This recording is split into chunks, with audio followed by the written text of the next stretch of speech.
상상해보세요. 매일 아침 빠짐없이 일어나자마자 목 깊숙한 곳에 축축한 솜조각이 걸려있는 듯한 찝찝함 아니면 생계란을 통째로 삼켰는데 그대로 목에 들러붙어 있는 듯한 그 불쾌한 느낌. 이건 금방 지나갈 알레르기가 아닙니다. 며칠 앓고 나면 나아지는 감기도 아니지요. 그런데도 그 가래는 매일같이 남아 있습니다. 엘리베이터 안에서도 마트 계산대 줄에서도 대화 중에도 자꾸만 목을 가다듬게 만드는 그 끈적한 존재. 익숙하신가요? 아마 대부분 고개를 끄덕이실 겁니다. 그런데 이 이야기를 주변에 하면 대답은 항상 똑같습니다. 아유, 가래는 원래 나이 들면 그래. 크게 걱정 말고 그냥 넘겨. 그런데 말입니다. 저는 김준호 원장으로서 분명히 말씀드립니다. 그건 절대 완전히 맞는 말이 아닙니다. 사라지지 않고 계속 불편을 주며 목소리까지 앗아가는 그 가래에 분명한 원인이 있습니다. 그리고 그건 결코 나이 탓으로만 넘기며 참고 살아야 할 문제가 아닙니다.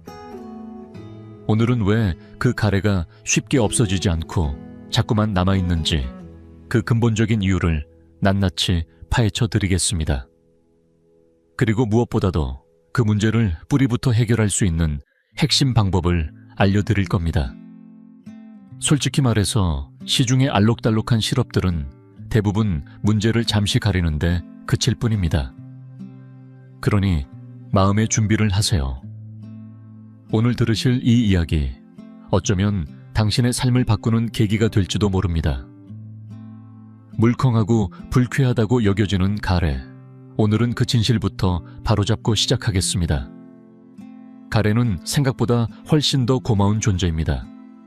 보기 좋지 않다고 지저분하다고만 생각하지만 사실은 우리 몸을 24시간 내내 지켜주는 경비팀 같은 존재입니다. 우리 몸은 매일 1리터에서 2리터 정도의 점액을 스스로 만들어냅니다. 그 이유는 단 하나 눈에 보이지 않는 미세먼지부터 코와 목을 타고 들어오려는 바이러스나 세균까지 모든 이물질을 붙잡기 위해서입니다. 이 점액은 보호막이자 자연 윤활제 역할을 하며 기관지와 호흡기를 촉촉하게 유지시키고 기능을 매끄럽게 만들어주는 첫 번째 방어선입니다. 문제는 가래 그 자체가 아니라 그 상태가 바뀔 때 시작됩니다. 원래는 흐르듯 잘 빠져나가야 할 점액이 어느 순간부터 끈적이고 탁해지며 고여버립니다. 쉽게 말해 몸속에 잘 뚫려 있던 고속도로에 갑자기 정체 구간이 생긴 겁니다. 이런 변화는 나이가 들수록 더욱 자주 나타납니다. 50, 60, 70을 넘기면서 삼키는 근육들은 점점 느슨해지고 우리 몸의 하수도라 불리는 림프관도 제 기능을 다 하지 못하게 됩니다. 평균적으로 림프계는 원래 기능의 70% 수준까지 떨어질 수 있고 그때부터는 아주 작은 자극이라도 몸 안에 남아 쌓이게 되는 것이죠. 이건 단순한 불편함의 문제가 아닙니다. 우리 몸속 균형이 무너지고 있다는 중요한 신호이며 그 경고를 지금 우리 몸이 보내고 있는 것입니다. 지금부터 말씀드릴 내용은 많은 분들이 전혀 예상하지 못하는 가래의 진짜 원인입니다. 심지어 의료 전문가들조차 흔히 놓치고 지나가는 이 원인은 바로 무증상의 후두식도 역류입니다. 혹시 역류성 식도염이라고 하면 가슴이 타는 듯한 쓰라림을 떠올리시겠지만 오늘 말씀드리는 것은 그런 전형적인 속쓰림이 아닙니다. 이른바 조용한 역류, 즉 후두식도 역류는 밤사이 혹은 낮 시간에도 전혀 자각 없이 발생하고 위산이 목구멍과 성대까지 도달해도 통증이 없기 때문에 많은 분들이 알아채지 못한 채 지나갑니다. 그래서 더 위험한 것입니다. 아침에 일어나자마자 가래가 끼거나 첫 잔에 따뜻한 물이나 커피를 마시기 전에 목을 꼭 한번 가다듬어야만 할 때 혹은 이유 없는 마른 기침이 반복될 때 바로 이 조용한 역류를 의심해 봐야 합니다. 위에서 생성되는 소화 효소인 펩신은 위산과 함께 식도를 타고 올라오며 목과 성대에 달라붙습니다. 이 펩신은 산성 환경에서 활성화되면 우리 목 점막을 스스로 녹이기 시작합니다.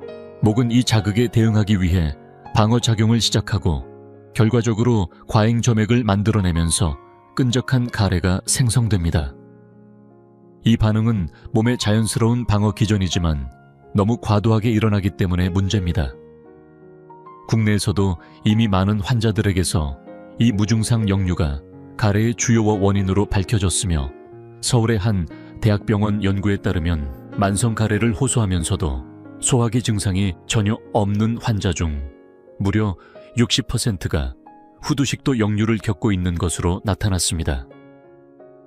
만약 당신도 신발끈을 묶을 때 매운 음식을 먹은 후 심지어 레몬물 한 잔만 마셔도 목이 칼칼해지고 자꾸 가래가 끼는 느낌이 든다면 그건 단순한 건조나 노화 때문이 아니라 목 안으로 조용히 위산이 올라오고 있다는 신호일 수 있습니다. 걱정 마세요. 정확히 이 원인을 파악하기만 해도 해결책은 훨씬 가까워집니다.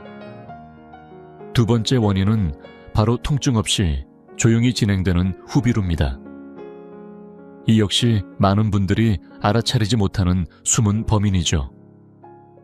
만성 부비동염이라고 하면 대부분은 이마를 찌르는 듯한 두통, 얼굴을 누르는 듯한 압박감 또는 숨을 쉬기 힘들 정도의 코막힘을 떠올립니다. 하지만 실제로는 이런 증상이 전혀 없이도 만성 부비동염이 진행될 수 있으며 특히 중장년층에서는 밤에만 약하게 코가 막히는 증상 하나로 시작되는 경우가 많습니다. 호흡에 큰 불편은 없지만 그 미세한 코막힘이 바로 문제의 시작이 되는 겁니다. 자, 상황을 상상해보세요. 밤에 잠자리에 들면 부어있는 부비동에서 만들어진 점액이 천천히 목 뒤로 흘러내립니다. 이건 마치 눈에 보이지 않는 작은 물방울이 한 방울씩 떨어지는 것처럼 혀뿌리와 후두개 사이에 점액이 쌓이게 됩니다. 아침에 일어나자마자 느껴지는 그 끈적한 가래, 그리고 자연스레 나오는 목 가다듬기는 바로 그 결과입니다. 많은 어르신 환자분들이 이를 단순한 감기라고 생각하고 약국에 가서 항히스타민제를 사 먹습니다. 그런데 이것이야말로 큰 실수입니다. 항히스타민제는 일시적으로 코를 말려서 시원하게 느껴질 수 있지만 결국 남아있는 점액은 더 진하고 끈적하게 만들어버립니다. 양은 줄지만 질감은 더 나빠지는 것이죠. 그래서 오히려 점액이 더 잘 들러붙고 더 제거하기 어려워집니다. 이 문제의 해결책은 건조시키는 게 아니라 씻어내고 묽게 만드는 것입니다. 그래서 제가 강조드리고 싶은 건 따뜻한 생리식염수로 부비동을 정기적으로 세척하는 습관입니다. 간단하고 경제적이지만 정말 강력한 효과를 보실 수 있습니다. 만약 부비동에 용종이 있거나 더 복잡한 문제가 있다면 이비인후과 전문의와 상의해 비강용 스테로이드를 사용하는 것도 중요합니다. 코는 단순히 숨쉬는 기관이 아니라 건강한 호흡기를 지키는 첫 관문입니다. 코를 잘 관리하는 것만으로도 목이 맑아지고 가래에서 벗어나는 길이 열릴 수 있습니다. 이제 세 번째 원인으로 넘어가겠습니다. 이번에는 많은 분들이 쉽게 지나쳐버리는 의외의 원인을 말씀드리려 합니다. 바로 우리가 매일같이 복용하고 있는 약입니다. 건강을 지키기 위해 꼬박꼬박 챙겨 먹는 그 작은 약들이 뜻밖에도 목을 자극하고 가래를 유발할 수 있다는 사실 알고 계셨나요? 혹시 심장 보호를 위해 아스피린을 드시거나 고혈압 치료제로 ACE 억제제 계열 약물 또는 관절 통증 때문에 진통소염제를 복용하고 계신다면 특히 주목해 주십시오. 이들 약물은 각각 다른 방식으로 목점막을 자극하거나 기침 반사를 유발하고 점액 분비를 증가시킬 수 있습니다. 특히 고혈압 약으로 흔히 쓰이는 ACE 억제제는 몸속에서 브레디키닌이라는 물질을 증가시키는데 이 물질은 일부 사람들에게 지속적인 마른 기침을 유발하고 이에 따른 점액 생성을 부추깁니다. 이건 감염에 의한 가래가 아니라 자극성 반응으로 생기는 일종의 방어성 점액입니다. 또한 진통제로 자주 복용하는 이부프로펜이나 나프록센 같은 비스테로이드계 소염 진통제는 위를 보호하는 프로스타글란딘이라는 물질까지 억제해버려 결과적으로 위산 역류, 특히 앞서 언급한 무증상 역류를 악화시킬 수 있습니다. 그 결과는 당연히 더 많은 목가래로 이어집니다. 이렇게 되면 악순환이 반복되는 것이죠. 중요한 건 지금 당장 약을 끊으라는 뜻이 절대 아닙니다. 절대 독단적으로 약을 중단해서는 안 됩니다. 제가 드리고 싶은 말씀은 원인을 날씨 탓이나 노화 탓으로 돌리기 전에 현재 복용 중인 약을 주치의와 함께 면밀히 점검해보라는 것입니다. 용량을 조금 조절하거나 위장보호제를 추가하거나 혹은 같은 계열 내에서 덜 자극적인 약으로 교체하는 것만으로도 목의 불편함이 눈에 띄게 줄어들 수 있습니다. 특히 노년층에서 흔히 발생하는 다약제 복용은 약물 간 상호작용이 복잡해질 수 있으니 전문가의 조언을 받는 것이 무엇보다 중요합니다. 당신의 목과 목소리가 분명히 그 노력을 알아줄 것입니다. 이제 네 번째 원인으로 넘어가 보겠습니다. 우리가 매일 무심코 마시고 있는 공기, 그리고 때때로 주변에 머무는 연기. 이것이야말로 가래가 사라지지 않는 데 있어 가장 간과되는 환경적 요인입니다. 담배나 전자담배는 물론이고 나무를 떼는 화목난로나 청소할 때 사용하는 방향제 도로에 매연 실내 먼지, 심지어는 창문을 통해 들어오는 초미세먼지까지 우리 호흡기에 영향을 주는 자극원은 너무나 다양하고 광범위합니다. 이런 자극들은 기도 안에 있는 비만세포를 자극해 염증 물질을 분비하게 만들고 그 결과 점액이 과도하게 생성되거나 제때 배출되지 못하게 됩니다. 그리고 여기서 중요한 문제가 하나 더 있습니다. 바로 섬모의 손상입니다. 1장에서 언급했던 섬모는 공기 중의 이물질이나 점액을 바깥으로 밀어내는 아주 작은 털 같은 구조인데 일정한 리듬으로 마치 춤을 추듯 움직이며 기관지를 깨끗하게 유지합니다. 하지만 50이 넘고 오랫동안 자극적인 환경에 노출되면 이 섬모의 움직임은 점점 느려지고 약해집니다. 점액은 더 이상 배출되지 못하고 기관지에 쌓여버립니다. 만약 지금 담배를 피우고 계신다면 단순한 계산을 한번 해보시기 바랍니다. 하루에 20개피씩 40년을 피웠다면 무려 8,000개비가 넘습니다. 담배 한 모금이 섬모를 최소 45분 동안 마비시킨다고 하니 그 수치는 단순한 숫자가 아니라 몸속 정화 시스템을 마비시켜 온 시간입니다. 전자담배도 마찬가지입니다. 더 안전한 대체제로 알려져 있지만 사실상 다양한 화학물질이 폐로 흡수되며 유사한 해를 끼칠 수 있습니다. 그리고 이 모든 자극 속에서 조용히 함께 작용하는 또 하나의 큰 원인, 바로 탈수입니다. 하루물 섭취량이 1.5리터도 되지 않는 날이 얼마나 많은가요? 액체가 부족하면 점액은 말 그대로 카라멜처럼 끈적해지고 이미 손상된 섬모로는 이 점액을 밀어낼 수 없습니다. 그래서 노년기에는 적절한 수분 섭취가 필수입니다. 몸무게 1kg당 30ml의 수분을 섭취하는 것이 기본인데 체중이 70kg이라면 하루에 약 2리터 이상의 수분이 필요하다는 의미입니다. 꼭 생수만이 아닙니다. 보리차 국물 과일이나 채소의 수분까지 모두 포함됩니다. 점액이 제 기능을 하려면 수분이 있어야 하고 몸속 깊은 곳에서부터 배출이 원활해지려면 그 물이 흘러야 합니다. 이를 간과한다면 아무리 약을 쓰고 조심해도 그 끈적한 가래는 우리를 놓아주지 않습니다. 지금까지는 비교적 흔하고 조절 가능한 원인들을 중심으로 말씀드렸습니다. 하지만 의사로서 꼭 전해야 할 중요한 경고도 있습니다. 대부분의 경우 가래는 단순한 불편함에 불과하지만 때로는 더 심각한 질환의 신호일 수 있기 때문입니다. 그래서 지금부터 말씀드릴 주의해야 할 신호들을 절대 무시하지 마시기 바랍니다. 만약 가래에서 썩은 냄새, 즉 일반적인 가래 냄새가 아닌 역하고 고약한 악취가 난다면 이는 세균성 감염, 심한 기관지염 또는 폐렴 같은 심각한 감염을 의심해야 합니다.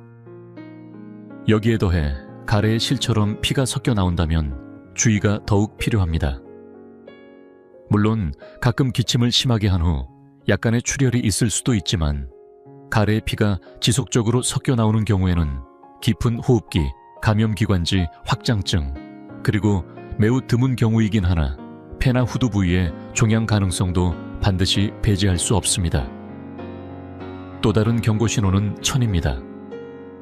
만약 천이 38도 이상 오르면서 오한이나 몸살 증세가 함께 나타난다면 이는 현재 진행 중인 감염을 나타내는 강한 신호입니다.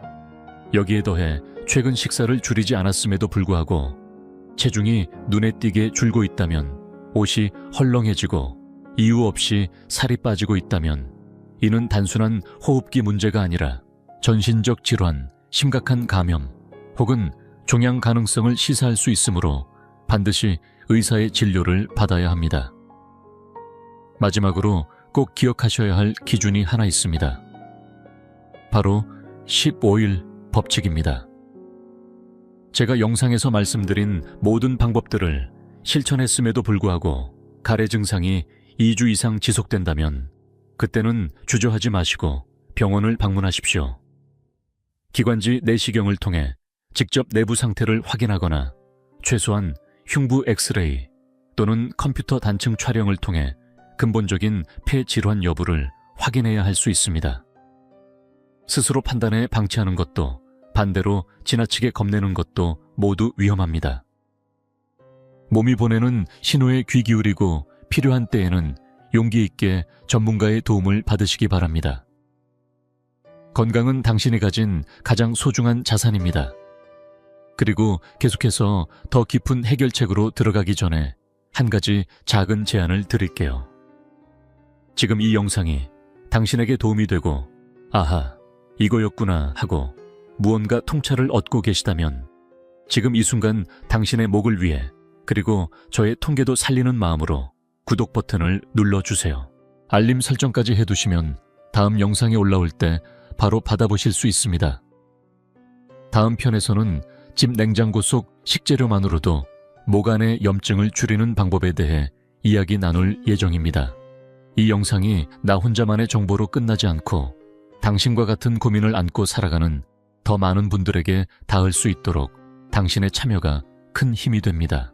이제 본격적으로 가장 중요한 부분, 바로 해결책에 대해 말씀드릴 시간입니다. 앞서 다양한 원인을 살펴보았지만 지금부터 소개할 방법들은 오늘 당장 실천할 수 있는 간단하면서도 효과적인 습관들입니다. 따로 약을 처방받지 않아도 되고 큰 비용이 들지도 않습니다. 하지만 이 작은 습관들이 삶의 질, 특히 목 건강에 놀라운 변화를 가져올 수 있다는 점 꼭 기억해 주세요. 먼저 수분 섭취는 가래 문제 해결의 핵심입니다. 단순히 물을 마시는 것이 아니라 전략적으로 마시는 습관이 중요합니다. 아침에 일어나자마자 미지근한 물 2잔으로 하루를 시작해 보세요. 밤새 응고된 점액을 부드럽게 풀어주고 장운동을 촉진하는 데에도 도움이 됩니다. 자기 전에도 미지근한 물 1컵을 꼭 마셔주세요. 왜 꼭 따뜻해야 하냐고요? 찬물은 혈관을 수축시켜 흡수를 늦추기 때문입니다. 혹시 이뇨제를 드시는 분이라면 하루 1컵의 물에 천일염을 아주 약간 넣어보세요. 정제 소금 말고 자연 그대로의 소금을 말입니다. 이뇨제는 몸에 전해질 특히 칼륨을 빼앗아갈 수 있는데 천일염은 이를 보완하는 미네랄을 공급해줍니다. 물은 몸속을 움직이는 윤활유입니다. 이게 부족하면 모든 흐름이 정체됩니다. 다음은 취침 환경입니다. 위산 역류를 줄이기 위해 침대 머리 쪽을 10-15cm 정도 살짝 높여보세요. 단순히 베개를 더 올리는 방식은 효과가 떨어집니다. 목만 꺾이고 상체는 평평하게 되기 때문입니다. 나무 블록이나 침대 다리 받침을 이용해 침대 자체를 기울이는 것이 가장 좋고, 그게 어렵다면 상체 전체를 받쳐주는 경사형 베개를 사용하는 것도 좋은 방법입니다. 그리고 놓치기 쉬운 비강 세척. 매일 샤워하듯이 코도 씻어야 합니다. 방법은 아주 간단합니다. 끓여넣다 식힌 물 250ml에 천일염이나 무효우드 소금 한 작은술, 거기에 베이킹소다 한 술을 섞어주세요. 이 혼합물은 점액을 중화시키고 부드럽게 풀어줍니다. 시중에 파는 코세척 기구나 작은 컵 손바닥만 있어도 됩니다. 세면대 위에서 고개를 기울이고 한쪽 콧구멍으로 부드럽게 붓습니다. 아침 저녁 하루 2번 양쪽 코에 각각 5초씩이면 충분합니다. 코 안의 염증을 줄이고 알레르기 유발 물질을 씻어내며 가래 문제에도 탁월한 효과가 있습니다. 겨울철이나 난방, 냉방을 자주 사용하는 계절에는 가습기 사용도 적극 권장합니다. 하지만 꼭 기억해야 할 점은 가습기 물통은 최소 3일에 한 번은 식초나 베이킹소다로 깨끗하게 청소해야 한다는 것입니다. 오염된 가습기는 오히려 상태를 악화시킬 수 있습니다. 또 하나 많은 분들이 무심코 하는 행동이 있습니다. 바로 목 가다듬기. 순간적으로 시원할 수 있지만 자주 반복하면 성대를 사포로 긁는 것과 같습니다. 결국 더 많은 점액이 만들어지고 더 자주 가래를 느끼게 되는 악순환에 빠지게 됩니다. 이럴 땐 부드럽게 하며 입을 살짝 벌려 가볍게 기침하거나 작은 물 한 모금으로 목을 부드럽게 적시는 것이 훨씬 좋습니다.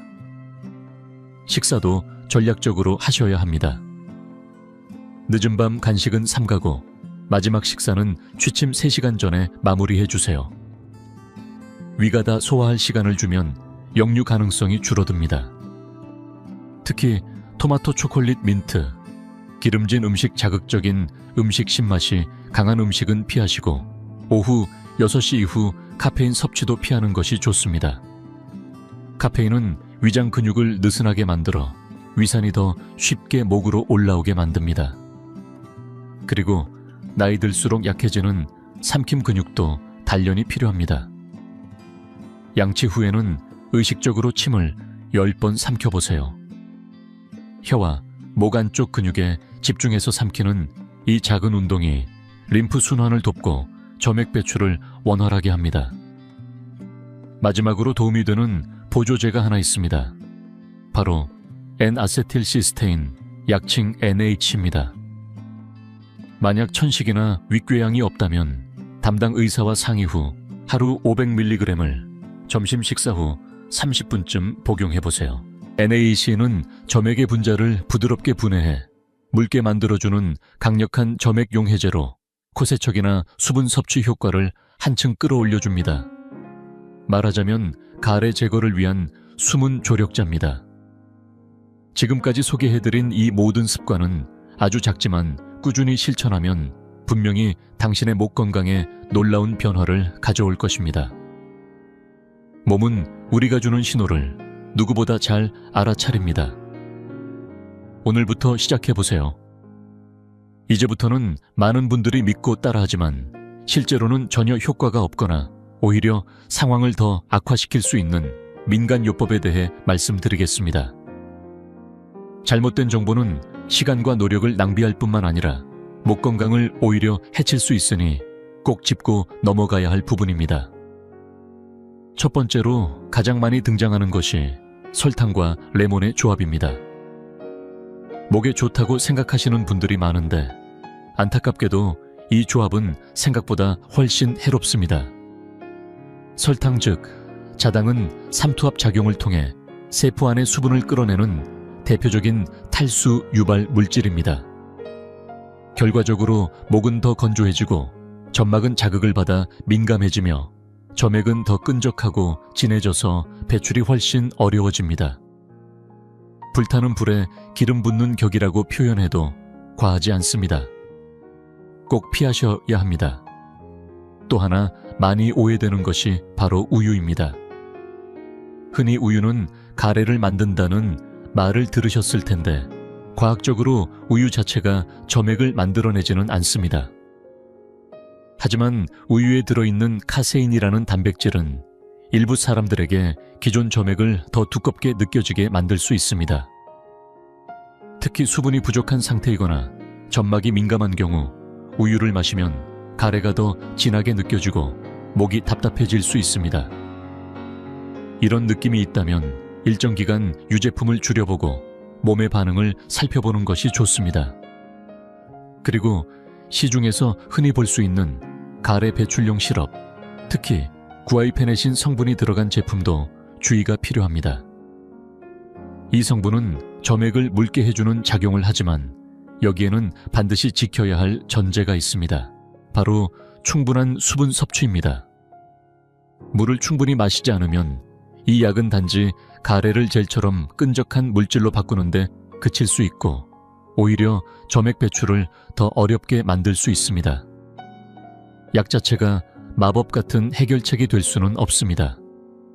적절한 수분 섭취와 함께 했을 때에만 진정한 효과를 발휘합니다. 그러니 다음번에 누군가가 이런 민간요법이나 약을 추천하더라도 오늘 제가 설명드린 내용을 꼭 기억해 주세요.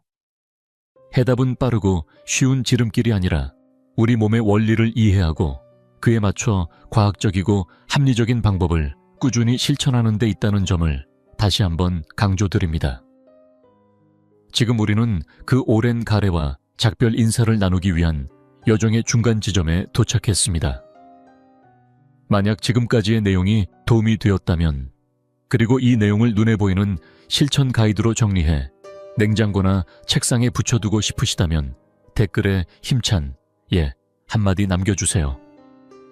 그리고 이 영상에 따뜻한 하트도 하나 남겨주신다면 유튜브 알고리즘이 당신처럼 오랜 시간 가래로 고생하신 분들께도 이 정보를 전해줄 수 있을 것입니다. 당신의 참여는 단순한 숫자가 아니라 이 커뮤니티 전체가 서로를 도울 수 있는 큰 원동력이 됩니다. 여기 실제 있었던 한 이야기를 들려드리고 싶습니다. 제 진료실에 찾아온 68세의 한 여성 환자 이름은 김순자 어르신입니다. 그녀는 들어오자마자 참을 수 없는 좌절감과 함께 이렇게 말했습니다. 선생님, 저는 8개월째 감기가 안 나아요. 꿀에 생강전통 찜질, 심지어는 다른 병원에서 3주간 항생제를 처방받아 복용했지만 그 어떤 것도 도움이 되지 않았다고 했습니다. 그녀의 삶은 완전히 뒤바뀌어 있었습니다. 말하는 것도 어려웠고 늘 목 안이 불편했으며 마른 기침이 밤잠을 깨우는 일이 반복됐습니다. 진찰을 시작하며 가장 먼저 시행한 건 비인강 내시경이었습니다. 아주 가느다란 내시경을 코를 통해 넣어 목 안쪽을 직접 확인할 수 있는 검사였죠. 그 결과는 안타깝게도 예상대로였습니다. 붉게 충혈된 인후 점막 부어오른 성대주름, 그리고 가장 인상 깊었던 장면은 환자 본인이 불편하다고 지목한 부위에 끈적하고 탁한 점액이 딱 붙어 있었던 것입니다. 검사 소견과 병력을 종합한 결과는 명확했습니다. 김순자 어르신은 소리 없는 후두식도, 역류와 상악동 만성 부비동염으로 인한 후비루가 동시에 존재하는 상태였고, 여기에 관절염 때문에 장기 복용 중이던 진통소염제가 위산 역류를 악화시키는 원인 중 하나였습니다. 치료는 복잡하지 않지만 꼭 그녀에게 맞는 방식으로 접근해야 했습니다. 우선 위장을 자극하지 않는 대체 진통제로 바꾸고 높은 베개 대신 오히려 2cm 낮춰 상체가 자연스럽게 기울도록 했습니다. 그런 다음 생리식 겸수로 아침 저녁 코 세척을 꾸준히 하게 했고 점액을 묽게 만드는 N아세틸시스테인을 복용하도록 했습니다. 그리고 21일이 지난 어느 날 문자 한 통이 도착했습니다. 선생님, 저 이제 그 노인 기침 소리로 아침을 깨지 않아요. 목이 너무 편안해졌어요. 순자 어르신은 다시 또렷한 목소리를 되찾았고 무엇보다 삶의 편안함과 희망을 되찾으셨습니다. 이 이야기가 우리에게 주는 교훈은 분명합니다. 가래는 질병 자체가 아닙니다. 몸이 보내는 작은 경고음이자 메시지입니다. 그 신호를 무시하지 말고 단순한 증상 완화에 그치지 말고 진짜 원인을 파악하십시오. 그렇게 원인을 바로잡을 수 있다면 생각보다 훨씬 가까운 곳에 해답이 있다는 사실을 깨닫게 될 것입니다. 진료실에서 환자분들이 반복적으로 묻는 질문들이 있습니다. 특히 가래와 관련된 궁금증은 거의 매번 빠지지 않죠. 오늘은 그중 자주 나오는 4가지 질문에 대해 명확하게 짚어드리겠습니다. 먼저 생강에 대한 질문입니다. 생강은 한겸과 항산화 성분이 풍부한 훌륭한 뿌리 식품입니다. 실제로 따뜻한 생강차는 목의 자극을 완화하고 진정감을 주는데 탁월한 효과가 있습니다. 하지만 많은 분들이 오해하시는 것이 생강이 가래 자체를 묽게 해주는 점액용의 작용을 하느냐는 것입니다. 결론부터 말씀드리면 그렇지 않습니다. 생강은 점액을 직접 녹이거나 분해하는 효과는 없으며 단지 부수적인 진정 효과를 줄 뿐입니다. 즉, 보조요법으로는 좋지만 가래 제거의 주된 해결책으로 기대하시면 안 됩니다. 다음으로 많이 받는 질문은 강황입니다. 강황 역시 강력한 한겸 효과로 잘 알려진 식품이고 꾸준히 연구되고 있는 건강 소재입니다. 그러나 강황의 주요 성분인 커큐민은 흡수율이 매우 낮은 것이 큰 단점입니다. 그냥 강황만 섭취했을 때는 대부분 체내에 흡수되지 않고 배출되기 쉽습니다. 이를 보완하려면 흑후추에서 추출한 피페린과 함께 복용해야 합니다. 피페린이 커큐민의 흡수를 도와야만 한겸 효과가 어느 정도 기대되는 것입니다. 결론적으로 강황도 생강과 마찬가지로 진정 효과는 있지만 점액을 녹이거나 배출을 촉진하는 기능은 없습니다. 세 번째는 고혈압 환자분들이 꼭 묻는 질문입니다. 제가 혈압약 먹고 있는데 이 방법들 써도 되나요? 결론부터 말씀드리면 대부분 안전합니다. 생리식 염수와 베이킹소다를 사용한 코세척은 체내 염분 흡수가 거의 없기 때문에 혈압에 영향을 미치지 않으며 오히려 침대 머리를 약간 올리는 수면 자세는 밤사이 혈압을 안정시키는 데 도움이 되기도 합니다. 다만 NAC, 즉 N아세틸시스테인 보충제를 드시려는 분은 반드시 본인의 신장 상태나 심장질환 이력을 담당 주치의에게 먼저 확인받아야 합니다. 아무리 일반적으로 안전한 보조제라도 개인 건강 상태에 따라 다르게 반응할 수 있기 때문입니다.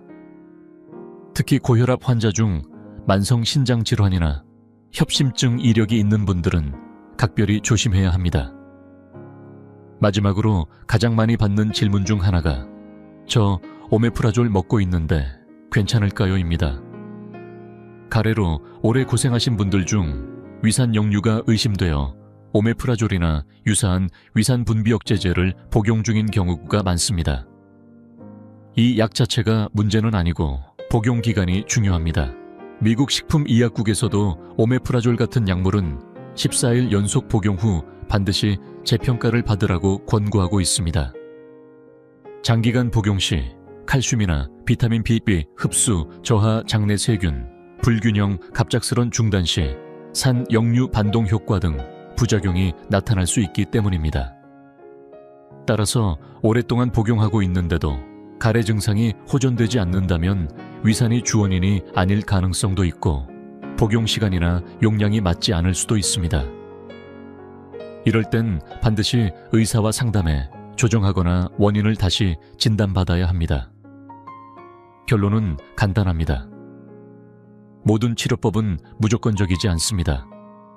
생강도, 강황도, 약도, 습관도 모두 자신의 몸 상태와 생활 패턴에 맞게 조율되어야 진정한 효과를 냅니다.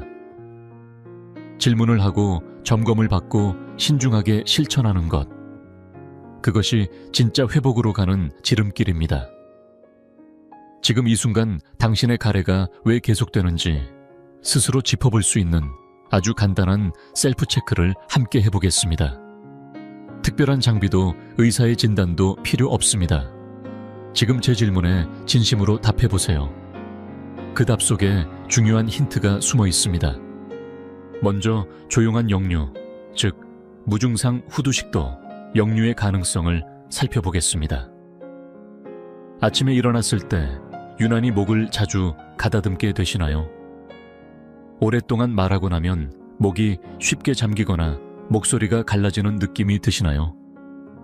음식을 먹지 않았는데도 입안에서 시큼하거나 금속맛 같은 이질적인 맛이 느껴지시나요?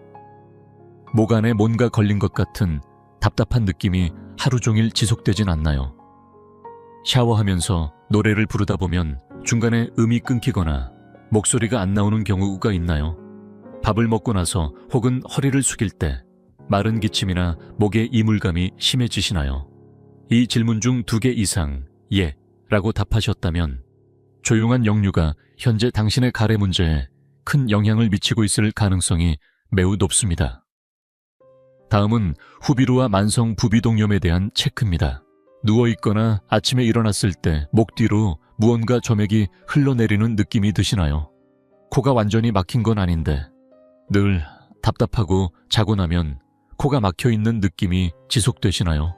감기는 아닌데 계속 코를 풀어야 할 것 같거나 코 안쪽에 찐득한 느낌이 드시나요?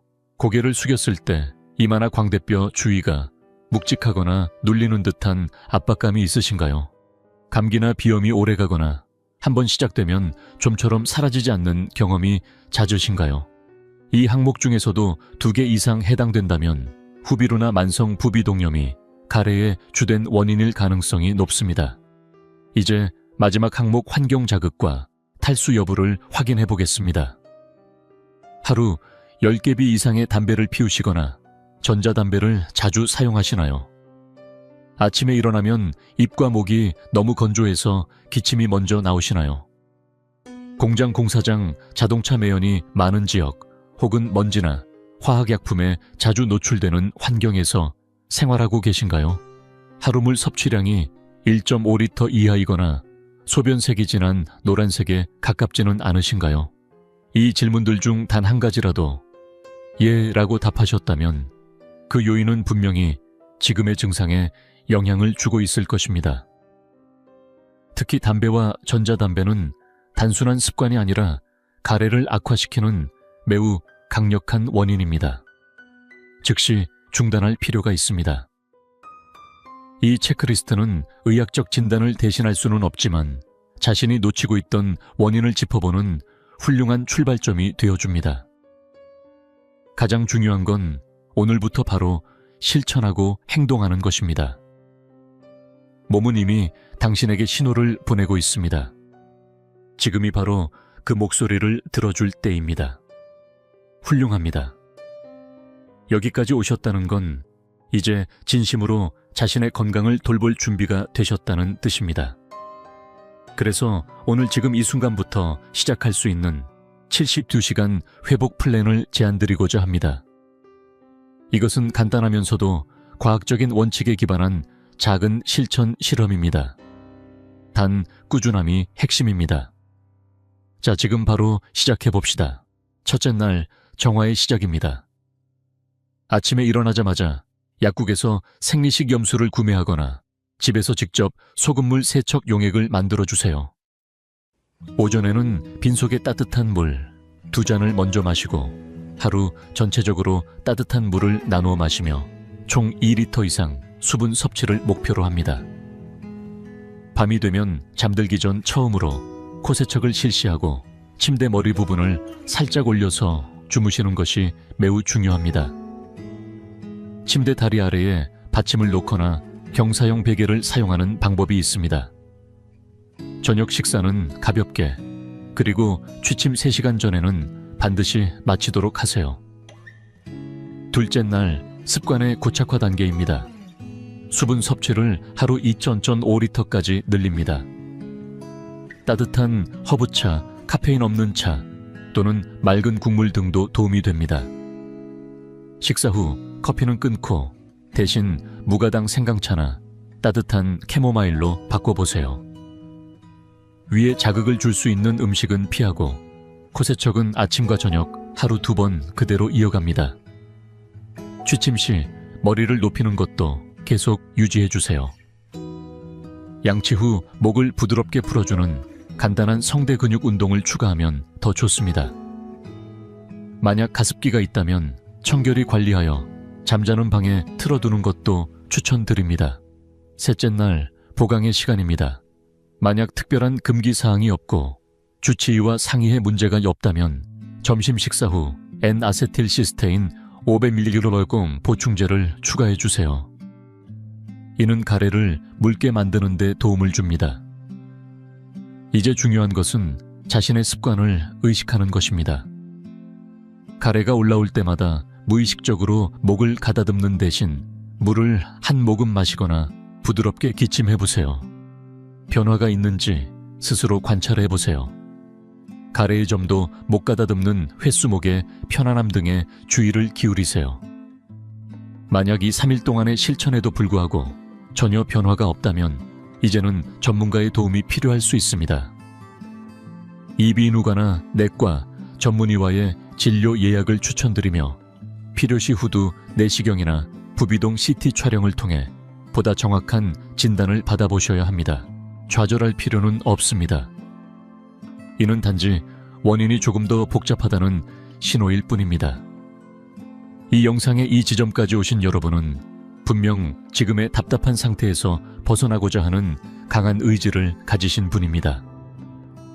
이 영상에 좋아요를 눌러주시고 가족 단체방이나 친구분들께도 꼭 공유해 주세요.